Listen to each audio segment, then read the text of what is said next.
A paz do Senhor, bom dia, bom estarmos em mais um domingo na presença do Senhor.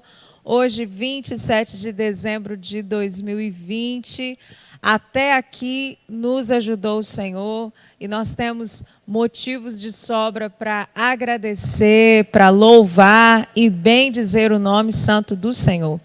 E nesta manhã maravilhosa, nós estamos aqui para juntos aprendermos, estudarmos mais uma lição da nossa escola bíblica dominical, a última lição do trimestre. E para nós é uma grande alegria, né, sabermos que nós conseguimos, mesmo em meio a tantas dificuldades que nós enfrentamos nesse ano, nós conseguimos estudar a palavra de Deus da mesma maneira como nós estudávamos antes. E foram 13 lições nesse trimestre falando acerca da vida do patriarca Jó. E nós vamos hoje aqui compartilhar um pouquinho com os irmãos esta lição maravilhosa, quando Deus restaura o justo. Então, você que está em casa, para nós é uma grande alegria saber que você está aí do outro lado, com a sua Bíblia, com a sua revista, para juntos a gente aprender um pouquinho da palavra de Deus. Vamos orar ao Senhor? Pai amado, graças nós te damos por mais essa manhã na tua presença. Não há outro melhor lugar para estarmos senão na tua presença, senão na tua casa, ouvindo tua voz, entendendo os teus propósitos para nós. Pai, nesta manhã nós pedimos ao Senhor que nos direcione a falarmos aquilo que está no seu coração para os nossos corações.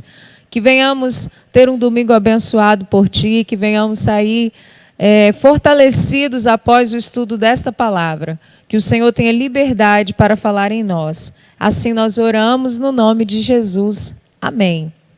Então, nós vamos começar a nossa aula de hoje, lembrando os irmãos que nós estamos na lição de número 13. Abra aí sua revista, abra sua Bíblia. A nossa base bíblica de hoje é Jó 42, o último capítulo, né, de Jó. Como os irmãos acompanharam aí no decorrer do trimestre, nós tivemos aí um enredo de uma poesia, né, da história da vida do patriarca Jó, que vai discorrendo nos capítulos 1 e 2, nós vemos um resumo do que vai acontecer, né, no decorrer desta poesia.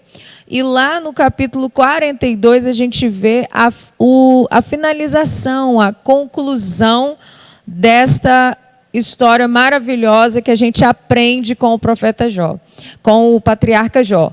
E nos capítulos 3, né, a partir dos capítulos 3 ao 41, essa história ela é desenrolada. E lá no 42, que é a aula de hoje, a gente vê a conclusão do que Deus fez na vida de Jó, né, e o que Deus fez através da vida de Jó, toda a lição dessa história que nós desenvolvemos no decorrer do trimestre.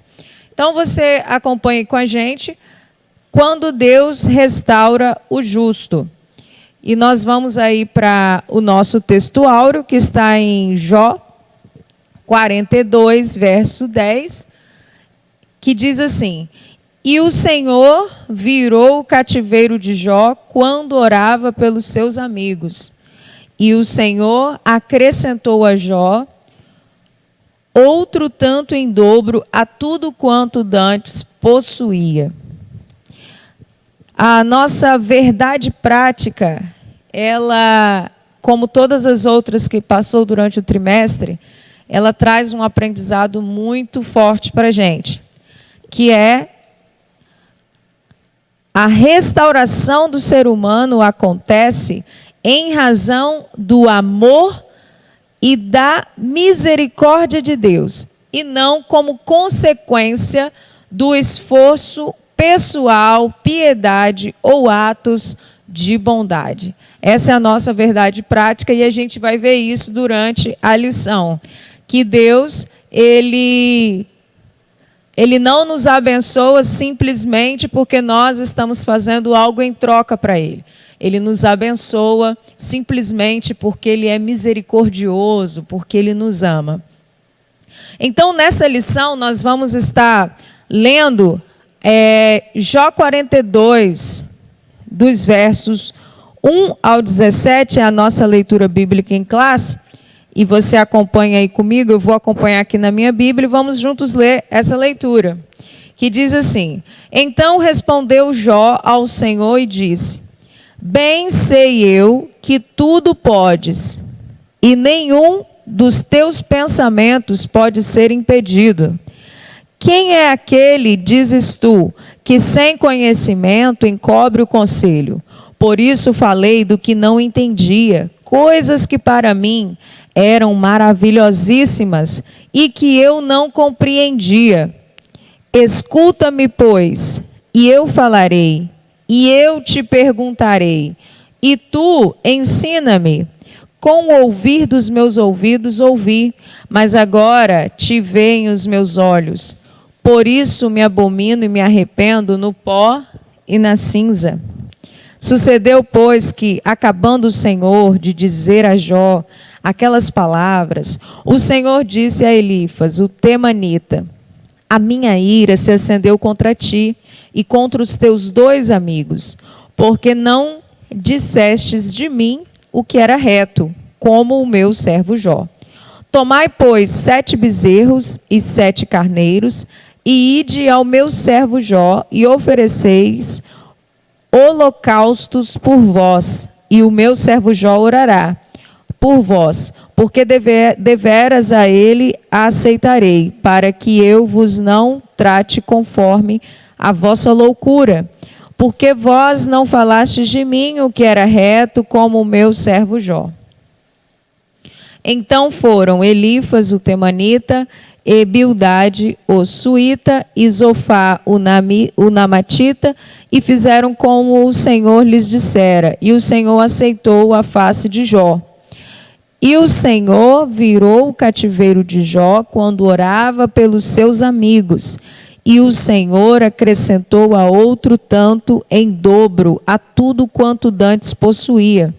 Então viram a ele todos os seus irmãos e todas as suas irmãs, e todos quantos dantes o conheceram, e comemoraram com ele pão em sua casa, e se condoeram dele, e o consolaram de todo o mal que o Senhor lhe havia enviado.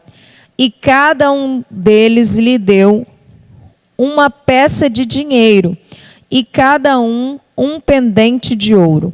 E assim abençoou o Senhor o último estado de Jó, mais do que o primeiro, porque teve 14.000 ovelhas, e 6.000 camelos, e 1.000 juntas de bois, e 1.000 jumentas.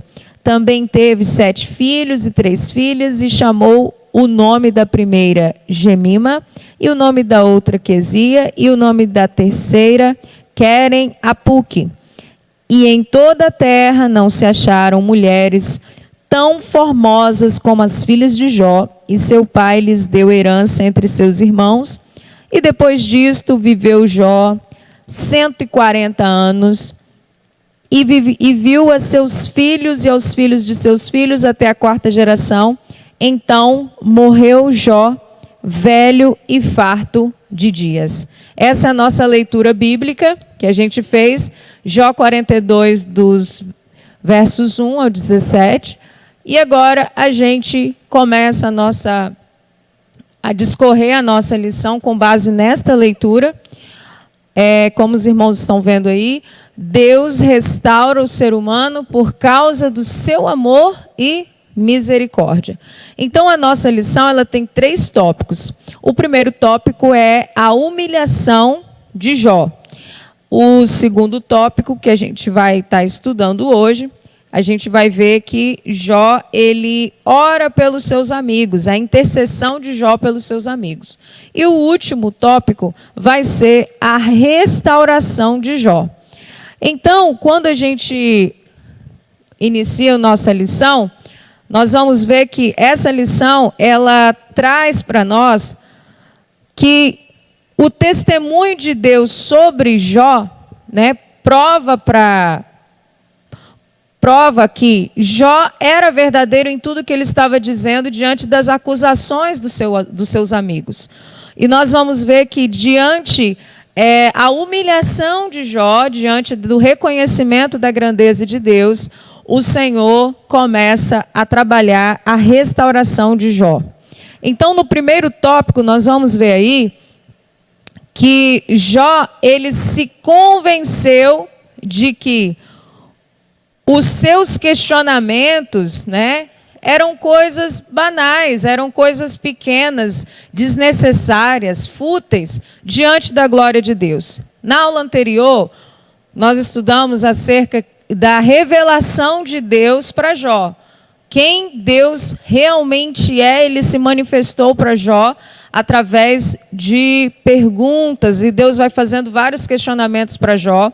E Jó, ele não tem respostas, ele não consegue responder. E mediante o que Deus, a maneira como Deus vai se revelando para ele chega a essa conclusão de que os seus questionamentos eram desnecessários diante da grandeza do Senhor. Então, quando nós lemos aqui, nós vemos que Deus mostra para Jó que, diante dos questionamentos dele, como que ele é onipotente, como que ele é grandioso, como que ele é poderoso. E aí ele faz com que Jó conheça o seu poder em criar todas as coisas e manter viva todas as coisas. E como que Jó se depara com isso? Estou diante de um Deus tão poderoso que criou todas as coisas e que mantém todas as coisas vivas, funcionando. Então, ele vê também, diante da revelação de Deus, que Deus em todo o tempo estava cuidando dele. Diante da grandeza de Deus, ele consegue ver o cuidado de Deus com a sua vida. E assim, ele muda de posição de questionador, né? Jó entra numa posição de aprendiz, de querer conhecer, de querer se relacionar mais com Deus. E então, diante disso, ele vê que os seus questionamentos eram injustos, eram muito banais. E quando ele tem esse sentimento, essa sensação, o que Jó começa a fazer? Jó começa a se humilhar diante de Deus. Então ele não se humilha diante de Deus porque ele está concordando, dizendo que ele realmente cometeu todos os pecados que os amigos dele o acusou. Ele se humilha diante de Deus porque agora ele começa a entender que Deus tinha um propósito, que Deus estava ensinando algo maior para ele, sobre ele, através da situação que ele estava passando.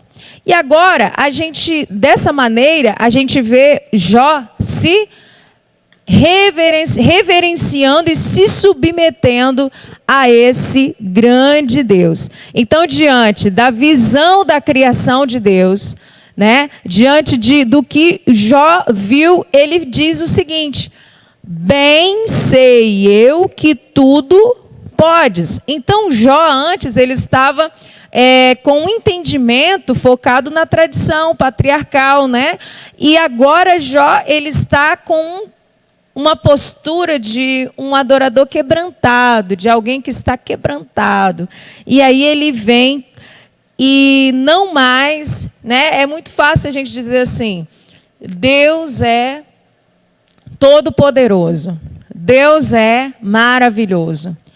Agora você dizer assim, Deus tudo pode fazer, Deus faz, Deus é, Deus... A gente começa a perceber que a maneira como Jó via Deus, como Jó entendia acerca de Deus, começa a mudar. E aí ele reconhece, né? Ele reconhece quem é Deus. Ele não simplesmente fala quem é Deus.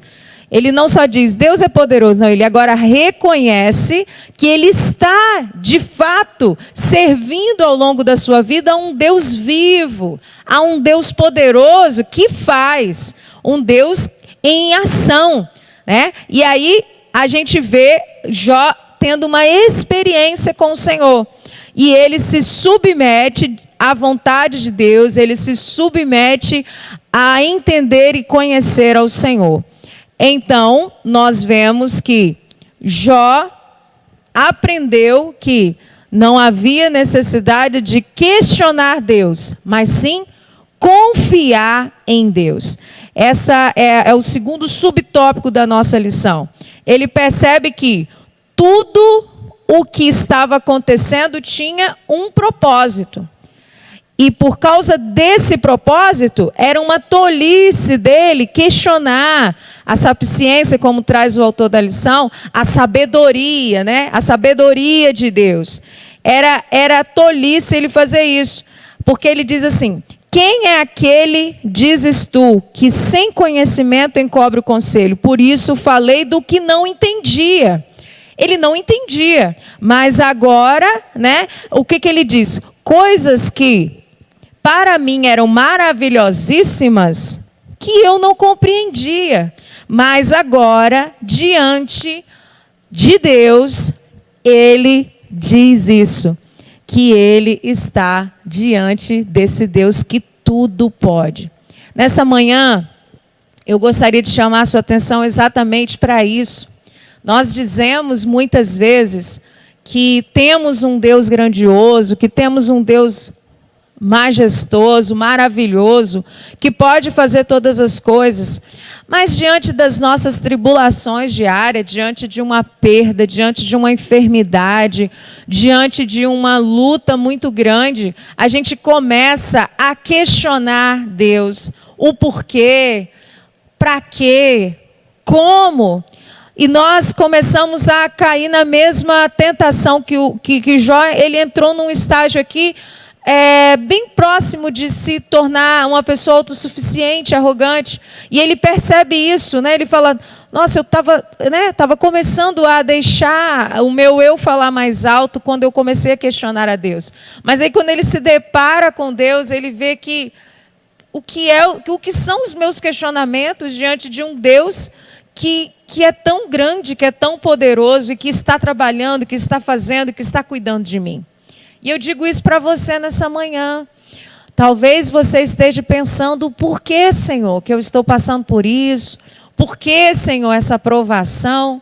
Mas o Senhor, Ele tem uma maneira especial de fazer. Porque Ele faz além daquilo que nós pedimos ou pensamos. O nosso Deus, Ele age de uma maneira que nós não, com a nossa mente humana limitada, a gente muitas vezes não consegue entender. Mas lá na frente a gente entende. E a gente vê que o que Deus faz e reserva e prepara para nós, os caminhos difíceis que muitas vezes Ele permite que nós passemos, é porque lá na frente Ele tem algo muito superior que nós precisamos e nós não sabemos. Então, saiba que Deus, Ele está cuidando de você. Nós não precisamos fazer nada para que Deus nos ame ou para que Deus tenha misericórdia de nós. Ele simplesmente nos ama. E Ele quer que nós tenhamos boas atitudes, não pequemos. Esse é o desejo de Deus, essa é a vontade de Deus para nós. Mas nós sabemos que a sua misericórdia, o seu amor, nós não conseguimos descrever, nós não conseguimos explicar. É por isso que Ele faz além do que nós precisamos. Então vamos nos submeter e reverenciar o Senhor, assim como Jó fez. E aí a gente entra no nosso terceiro subtópico, né?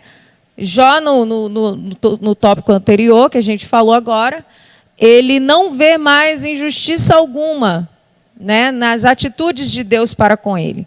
Agora ele se arrependeu da sua atitude, ele reconheceu o grande poder e a justiça de Deus e ele admite que Deus realmente tinha um propósito em tudo que ele estava fazendo. E quando ele faz isso, olha que coisa linda, quando nós entramos no caminho da humilhação, reconhecendo o Senhor, quando nós nos submetemos ao nosso Deus, reverenciamos ao nosso Deus, o Senhor nos conduz a viver experiências. E é esse subtópico que a lição traz para a gente. Jó começa a ter uma experiência viva com Deus. E esse subtópico ele é muito, muito importante, assim como os outros. Por quê? A postura de Jó agora muda. Não é simplesmente falar de um Deus grande. Jó agora está com uma postura de que ele está reconhecendo e se relacionando com um Deus poderoso. Então, o seu sofrimento, as suas orações, a sua postura agora está numa postura de humildade, né? E ele começa a ter essa experiência com Deus. Ele diz assim no verso 5: com o ouvir dos meus ouvidos ouvi, mas agora te veem os meus olhos.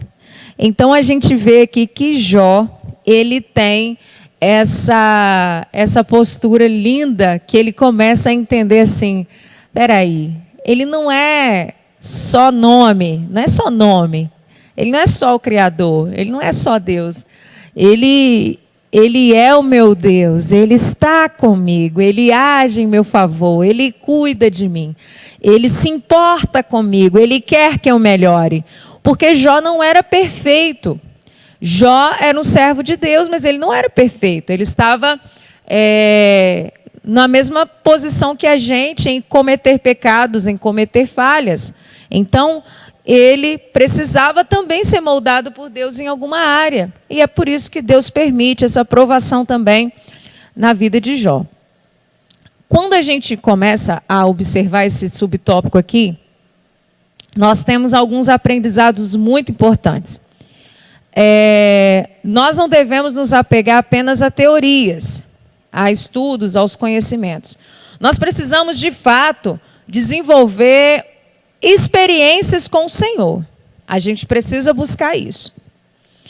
E Jó, quando a gente vê aqui, ele conhecia Deus pela sua tradição, pelo que, né, no decorrer da sua vida ele foi aprendendo, mas ele ainda não tinha essa proximidade com Deus, né? Como ele disse no verso 5, agora os meus olhos te veem. Não tinha essa proximidade com Deus.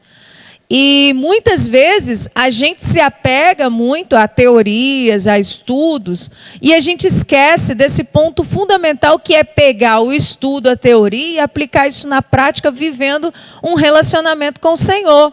Então, a gente precisa se aprofundar na Bíblia para a gente se aproximar de Deus, e não simplesmente para a gente ter conhecimento, para fazer debates. Isso é importante, a gente conhecer a palavra de Deus é necessário. A gente precisa de fato disso. Mas nós também precisamos nos relacionar com Deus, né? Viver experiências com Deus, ouvir Deus, caminhar com Deus, entender onde Deus quer nos guiar. E quando a gente olha a palavra de Deus, a gente vai ver duas igrejas lá em Apocalipse, que é a igreja de Éfeso e a igreja de Pérgamo. A igreja de Éfeso, né, era uma igreja em que ela repreendeu os nicolaítas, a doutrina dos nicolaítas. E a igreja de Éfeso, né, era uma igreja que preocupava, sim, com o estudo da palavra de Deus, preocupava com o conhecimento. Mas aí, no final da carta, Deus faz uma queixa à igreja de Éfeso. Deus fala assim, mas deixaste, né, o primeiro amor, você se esfriou. Quando a gente olha a igreja de Pérgamo, a gente vê uma igreja fervorosa. Porém, a igreja de Pérgamo deixou, né, os nicolaítas entrarem no meio delas. Então, irmãos, não é mais nem menos, é o equilíbrio. Ao mesmo tempo que eu preciso me aprofundar no conhecimento da palavra de Deus, no estudo da palavra de Deus, eu preciso refutar as doutrinas que vão contra a palavra de Deus. Eu não posso deixar o fogo apagar na minha vida, o fogo do Espírito Santo. O que é esse fogo? Né? É essa comunhão com Deus, é esse relacionamento com Deus, essas experiências com Deus precisam estar vivas na minha vida. E como que eu adquiro isso? É uma vida de oração, é uma vida de fervente busca constante.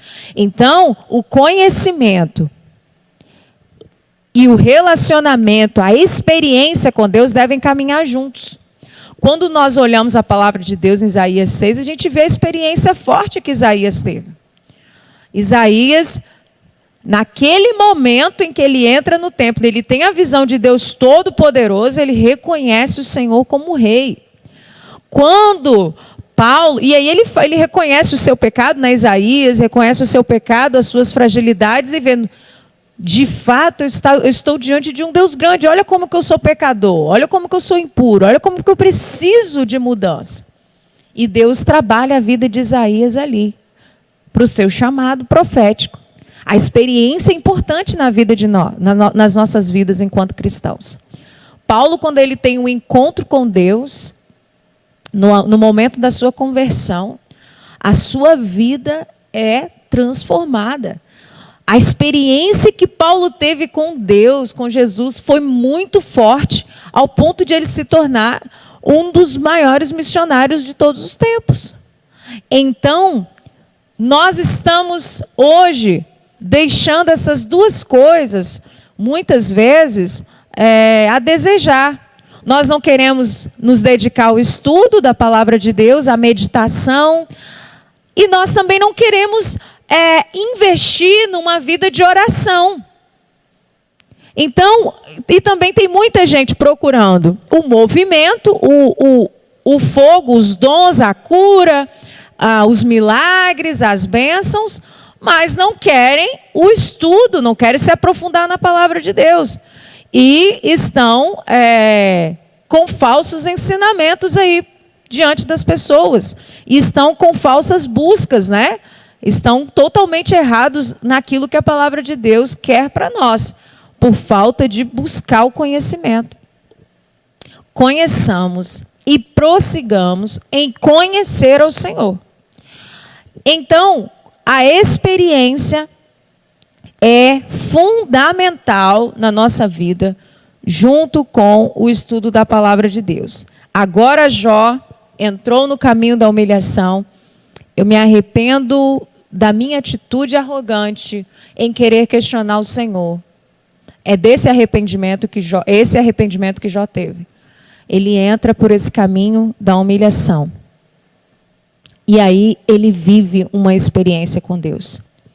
Quem sabe hoje é o dia que Deus reservou para levar você a uma nova experiência com Ele. Talvez você tenha contado muitos milagres, muitas experiências espirituais das outras pessoas. Mas hoje, nessa manhã, pode ser o dia que o Senhor reservou para você viver a sua experiência pessoal com Deus. Você crê nisso? Levanta sua mão aí e glorifica ao Senhor. Assim, a gente avança na nossa lição, né? Quando Jó, ele está diante do Senhor e tem essas experiências com Deus, né? Os achismos caem por terra. E ele agora tem uma postura assim: eu falei do que eu não entendia, eu não compreendia. Mas agora os meus olhos te veem, agora eu entendo, agora eu sei o que o Senhor quer para mim. E aí, ele confessa, né, no pó, na cinza, ele fala assim: por isso, me abomino e me arrependo no pó e na cinza.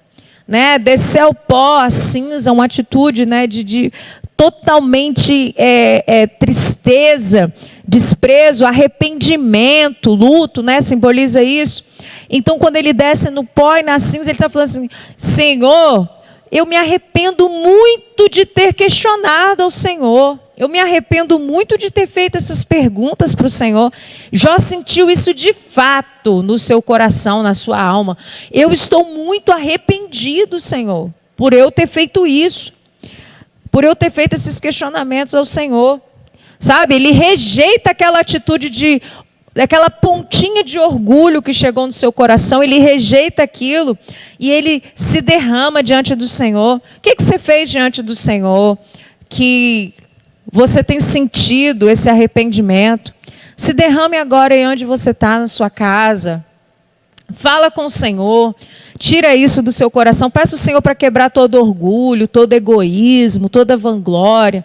Vamos pedir ao Senhor para nos levantar nessa manhã, assim como Ele fez na vida de Jó, diante dessa grandeza. Olhando a história de Jó, a gente já vê a revelação do nosso Deus tão grande, tão poderoso. E o Senhor quer fazer isso em você também. Se você sente arrependimento aí no seu coração, rejeita isso e siga em frente. Entrega ao Senhor. Assim, a gente sai da experiência, né? E a gente vai para o segundo tópico. E a síntese do tópico 1 é isso aí que os irmãos estão vendo aí na tela. Vamos acompanhar junto comigo. Ó. A humilhação de Jó resultou em humildade, reverência, submissão e experiência com Deus. Deus reservou isso para você nessa manhã. Amém? Vamos avançar então para o nosso segundo tópico, que é a intercessão de Jó. Então, quando Jó ele tem essa postura de arrependimento,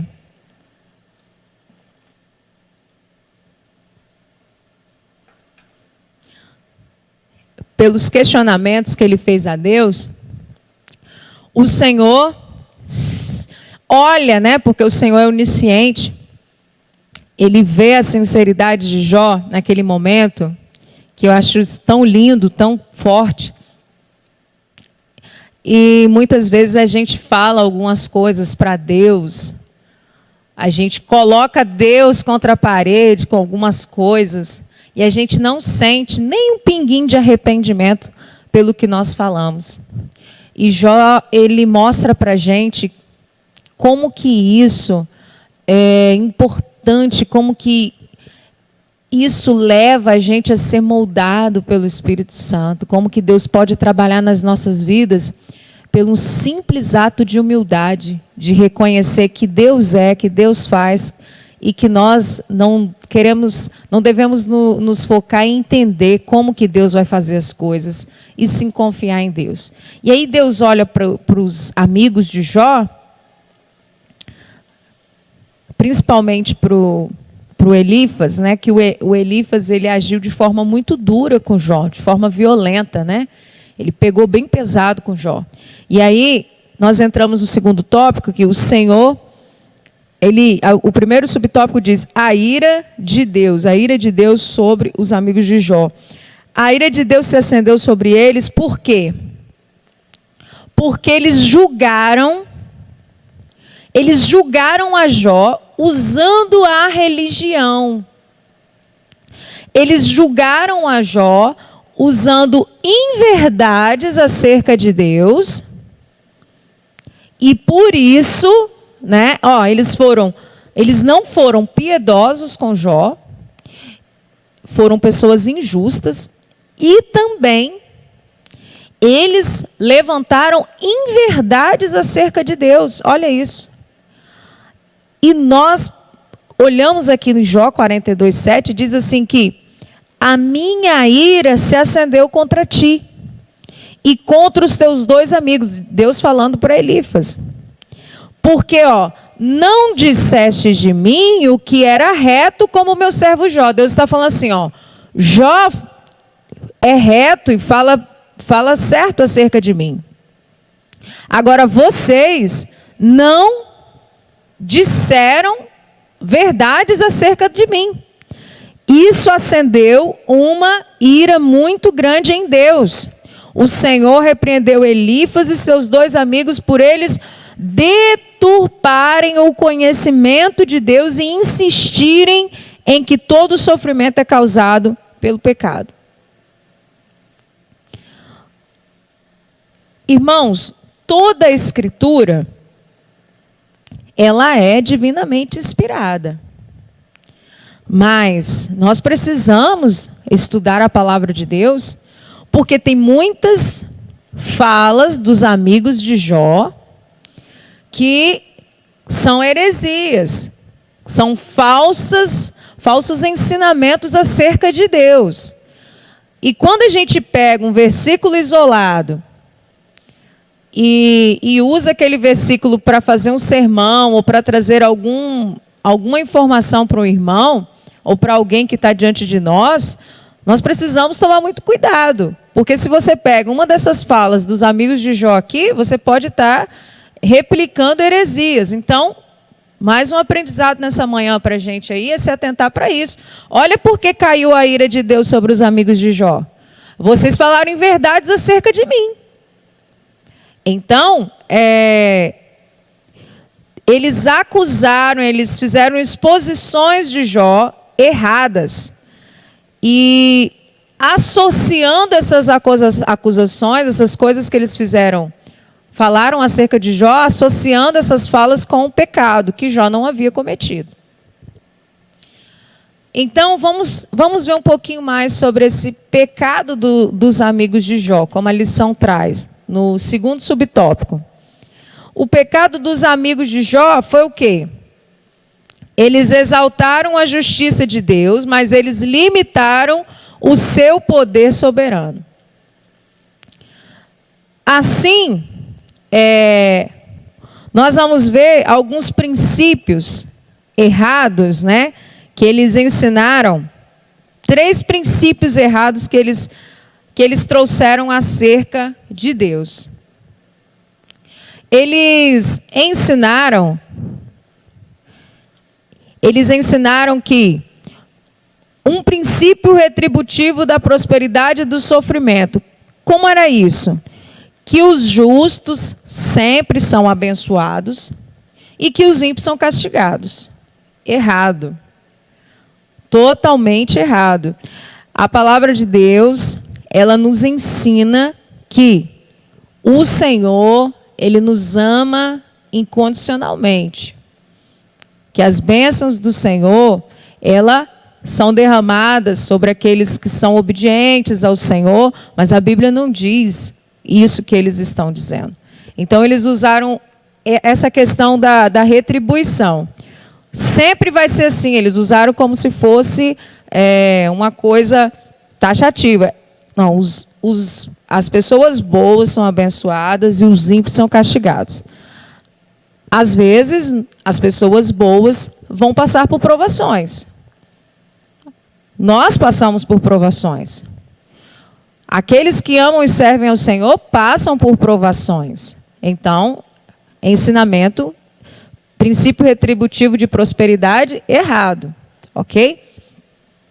A segunda coisa, eles queriam que Jó confessasse um pecado que ele não tinha cometido. Isso faria com que, se Jó confessasse um pecado que ele não havia cometido, isso iria invalidar a confiança de Deus nele. A outra coisa que poderia acontecer, se Jó se rendesse a essa pressão dos seus amigos, é que se confirmaria a acusação de Satanás lá no início do livro, dizendo que Jó temia a Deus simplesmente porque Deus abençoava ele. Então, era como se as bênçãos de Deus, né, estivessem sobre Jó ali, então Jó, por isso que Jó era fiel. Então, Satanás fala, tira as bênçãos para ver se ele é fiel. Então, se Jó se rende aos falsos ensinamentos dos seus amigos, ele também confirmaria a teoria de Satanás. A outra coisa errada que eles ensinam, que eles falaram, né, é porque eles falaram com arrogância com Jó, dizendo que a aprovação divina dizendo que Deus estava aprovando, né, aquelas teorias que eles estavam trazendo, aquelas falsas teologias que eles abordaram nos capítulos anteriores. Ok. Então, diante desses pecados, né, para eles, todo sofrimento deveria ser uma consequência de um juízo como resposta a um pecado praticado. Mas Deus deixou claro que os amigos de Jó estavam errados. Por quê? Deus, olha o que Deus fala. Deus, ele traz, né, um testemunho de que Jó era reto. A Bíblia de Aplicação Pessoal, ela traz um comentário bastante interessante. Ele diz assim: os amigos de Jó cometeram o engano de supor que o sofrimento de Jó era causado por algum grave pecado.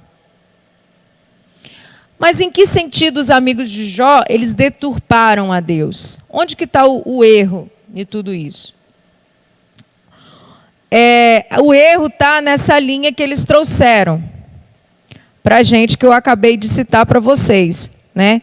A pressuposição básica dos 3 amigos de Jó era que os justos sempre prosperam e os ímpios sempre são castigados. Ou seja, nem o inocente sofre. Essa era a teoria deles. A outra é que Jó estava sofrendo porque ele havia cometido algum pecado. Então, eles trazem esses falsos ensinamentos acerca de Deus, acerca do que Deus estava fazendo na vida de Jó. E por isso, né, Deus derrama a sua ira sobre eles. Filipenses 1:29 diz assim: porque a vós vos concedida em relação a Cristo, não somente crer nele, mas como também padecer por ele. Então, aqui está dizendo o seguinte, que a palavra de Deus traz que nós que somos servos do Senhor, nós também passaremos pelo sofrimento. Então, não é porque eu sou servo de Deus que eu não vou passar por prova, que eu não vou passar por lutas. A palavra de Deus que eu também, decidindo carregar a cruz, servir a Deus, largar tudo e seguir a Jesus, eu também vou padecer de sofrimento. Eu vou passar por esse caminho estreito aí também. Amém? Então, foi nisso que os amigos de Jó pecaram.